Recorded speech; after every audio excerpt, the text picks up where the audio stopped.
Halloween season is upon us, and as much fun as it is for us to dress in costumes, our pets don't always feel the same way. So what we're going to do today is invite Amethyst and Sapphire to join me in their very first ever costume fitting training session. So what we're going to do, if I can get them to leave their Halloween toys alone, is we're going to introduce a couple costumes, see how they feel about it, and see if they want to join me in attempting to wear some. So let's go ahead and give this a whirl.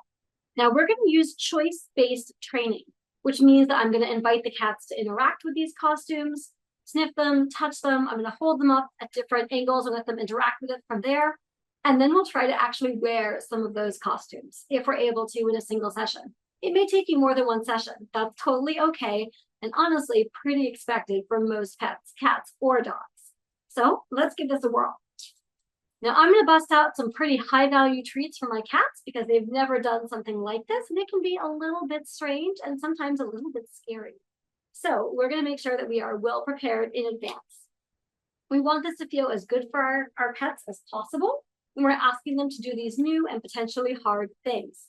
Now I have some training mats out for my girls. They know to go to these mats, they can have this, and do work from there. So I'm going to use those if they're interested as a tool for them to tell me when they are wanting to work and when they're wanting a break. That way I know how comfortable they feel and if they're ready to move on to the next step. So I think that we are going to offer the sushi costume first. Yes, good job. So Sapphire was sniffing it and looking at it. Yes, Amethyst is looking at it and like that after we start. And the costume I've picked for them to start with is the one that's really easy to put on. It just has 2 Velcro straps. So that's not something that's going to have to go over their head and be tight around their neck. So I've just made noise with it. They didn't seem to care about that, which I love. Thank you. I'm going to reward that behavior. And now I'm going to put up again, hold it out, and let them investigate it. They're just not eating my treats. Oh, well, turn it around. Good job, Sapphire's investigating. I love that. Yes, good job. And even looking at it can count. Now, these two are pretty comfortable with most new things I expose them to because we've done a lot of training around that. So I'm going to try and go a little bit faster and go to our next step. I'll hold this, excuse me, hold this up above her head, and she doesn't really care about that, which I love. Touching her back, she's not even flinching or moving, does not care at all, more focused on those treats. Amethyst is on her mat, so we're going to reward that as well. Touching her back, doesn't care. Girl. I want to make sure that there's always treats coming out, because if she's just chewing on an empty packet, she'll get frustrated. Take a moment to reset those treats, and we'll do that again. Yes. I know. I need more hands. Good job. That rest on her back. Oh my God. Good girl. I know. Same for Sapphire. Good girl. Good job. Neither of them seem to mind that. So what I'm going to do is I'm going to go ahead. I'm going to go with Amethyst first here because she's on her training mat. I'm going to put some treats over here for Sapphire so she doesn't get too frustrated. Get her distracted with that. Here it is. All right. Use it. Move back so she has room to work here. Fine. Yes. All right. So we're going to, again, put this over her back. She's eating. She feels comfortable with that. Good girl. Take this for one moment and close that. There she goes. It's her first time wearing something like this. Sliding on her back, and she was a little bit nervous about that. She's eating a little bit faster, which says she's a little bit unsure, but she's doing very well. Good job. I'm going to go ahead and put some on the ground here for her. Reach under. There we go. Good job. Try and see if she'll come back to her mat here. This is new for her. I'm watching her body language. She's a little bit tense. Ears are back a little bit, but she's still willing to work for that food enthusiastically. Our tail straight out because we're like, Mom, this is weird. She's correct. This is weird. Good girl. I'm going to go ahead and take this off of her. Nice job, baby. And reward that beautiful, oh, the wrong end, beautiful behavior. Good job. Help me, everyone. Let me help. Good girl. You did an excellent job with that. Yes. And I love the fact that we only kept the costume on for a few seconds, and we took it off quickly before she could become stressed. She came right back to her training mat. She's sitting down and waiting to continue again. And just to make sure we don't have bad feelings about this, I'm going to introduce it again and see how she feels. And again, I'm going to get my treats ready first. We went through that tube pretty quickly. We've got a little bit left. I want to be mindful of that. Give me some food. Do some this, put it on her back. She doesn't care. That's what I want to see. Good girl. Okay, so that's a great first session with her. I want to quit while we're ahead so she doesn't start feeling more stressed about this. I want to give her a chance to kind of come down from the little bit of stress she did experience during that first costume fit. Clearly, we weren't too terribly determined. Good job. You're going to have to leave. It's your sister's turn. It's very difficult. Okay, that was one tube of goodies for Amethyst. We're now going to try this with Sapphire. You did such a good job. You were so patient. Okay. Good job, Sapphire. Oh, you got to help me here. It's all over the floor. Very serious business there. Okay.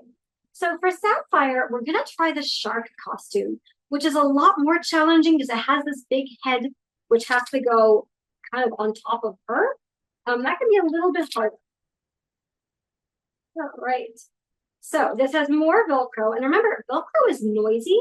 So your cat may have, or your dog may have to get used to that sound. And you may have to desensitize them to that sound. So let's do that first. Okay, she doesn't care. If your cat or dog or anything did flinch at the sound of Velcro moving even a little bit, you would start with just a little bit of that Velcro noise before you attempted going further. Good job. This is a very drippy one. Yeah, we have made some choices. All right, so there's a lot more Velcro on this. As you can see, we have a bunch of different straps. I'm not sure how we'll feel about this one. So I'm going to kind of hold it behind her. We'll touch her body. Yes, good girl. She looked away for that for a moment and track what was going on there. That's pretty normal, but she's not bothered by it. Get off. Good girl. Break it on her body again. It's a bit bigger, a bit heavier. Good girl. Good job. Put that ball down by her side. And this one would require her to put her paws through some armholes. So this is a lot more challenging. And even just wearing it like this is hard for cats. Cats don't wear things typically. So this is really good. Take it off. Nice. I want her to know that it goes on, but it also comes off again. Good girls, we're doing such a good job. So I'm going to go ahead. It also has a tail. I'm going to just hang on her body. I'm going to go ahead and drape this over her body again. And while I'm doing this, I'm going to feed, and I'm going to start reaching towards her paw. So I'm going to need, ideally, a third set of hands, or at least a third. Touch her shoulder towards her paw. You can't see that. I'll show you what this side of that looks like. Reaching down while she's eating and touching towards that paw. Now, if you haven't taught your cat to allow body handling yet, you are going to have to start there to make sure that they're feeling super stressed out before you even get this costume on. You are being so patient with me. Good job. She's taking a break there. She's like, all right, there wasn't food that was on my back. It's honestly pretty warm.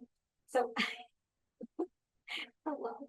So we are taking a break there, and that's okay. Let's see if she wants to continue. She's off camera, actually, so I might put it from her sister. Shove.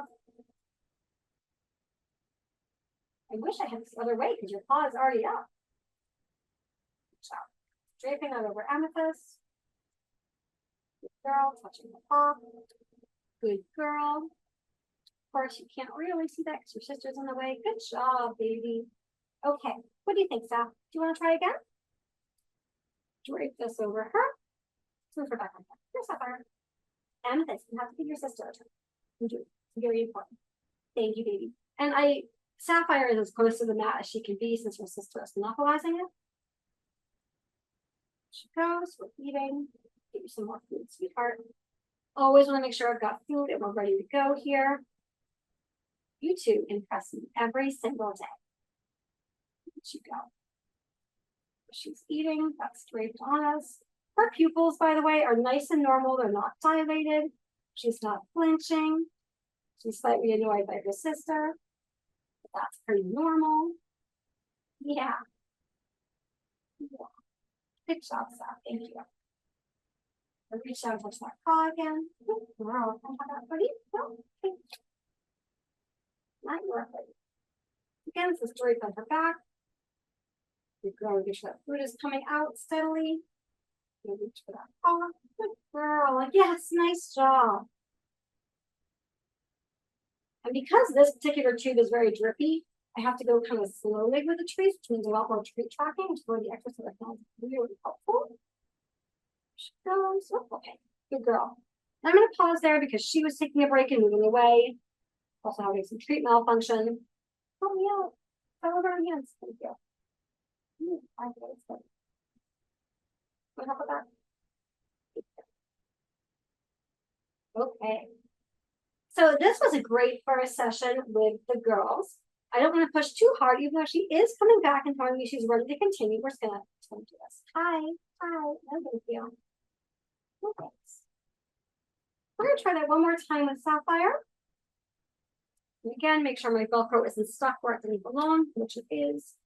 I want to make sure I'm doing that check every time, just so that I'm not making this harder than it needs to be when my cat's trying to wear it. Oh, good girl, Sapphire. Yeah, you get on that mat. Move out of the way, sister. Good job, baby. Okay, the Velcro on is super finicky. So we're gonna try that once more. We're gonna drape this over her back. I'm gonna feed. She's eating. There we go. Good girl. Make sure that food is going. I'm gonna reach for that paw. Paw is through. Okay, you're okay, baby. So with this type of costume, what I'm seeing is I'm going to need a second set of hands, or I'm going to need to put her food on something she can lick it off of. This one doesn't have enough texture to hold this grippy a treat, so I'm not going to do that right now. But unless I have something to keep my cat busy with their head up and out of the way, I'm going to have someone else helping me put on a costume that requires me to put their paws through when I'm doing choice-based training. So it's super important to be aware of your environmental setup when you're doing any training session, but especially ones that involve things that are harder for your cats. Right, baby? Good job. Here's some additional paw handling, just to show you that. Yes, good girl. So she moved her paw away, so I stopped touching. She's eating. Touch her shoulders, down towards her paw. Do a nice lift there. Yes, good girl. And again. Good girl. Very nice. Beautiful job, Sapphire. Thanks so much for joining Sapphire, Amethyst, and I. We'll see you again soon and have a happy Halloween.